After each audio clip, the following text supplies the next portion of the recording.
sometimes in life, we like create our own little kingdoms, right? Our own little kingdoms. You give somebody sometimes, maybe it's happened to me in my life, sometimes a little bit of authority goes a long way, goes straight to our heads from time to time.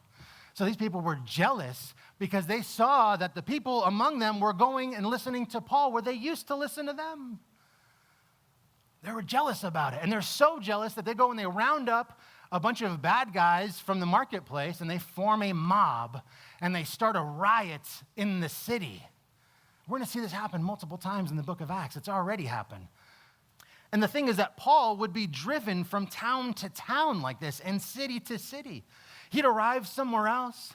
He'd go to the synagogue, start to reason with them, and then they would get jealous, and they would get a mob going, and they would chase him out of town. And a lot of times he had to be brought out of town or kind of snuck out of town by believers.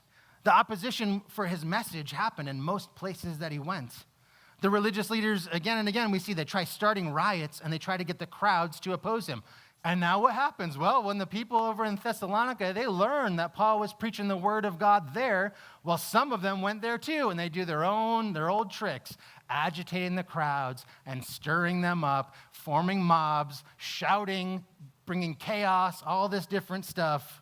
But this kind of stuff happened again and again and again. Riots, town to town, city to city. And it actually was happening since it even happened with Jesus. They were trying to stamp out the flame of Christ. And I know you guys live in the Pacific Northwest. You know a little something about wildfires. If you have a campfire, these people in the book of Acts, like they don't know what they're dealing with, and they're just trying to stamp out this thing about Jesus any way that they can. And so they got this campfire, which is like Jesus, and they're kicking at this campfire, and they think, okay, we're going to get this out of here, and maybe it's out of there for a moment, but those embers and those sparks are flying everywhere. And as you know from your experience with wildfires, all it takes is a little spark to light a huge flame. This is what happens in the book of Acts. This is how Christianity and the word of Jesus came to spread to the ends of the earth. See, what the enemy meant for evil, God has the ability to turn to good.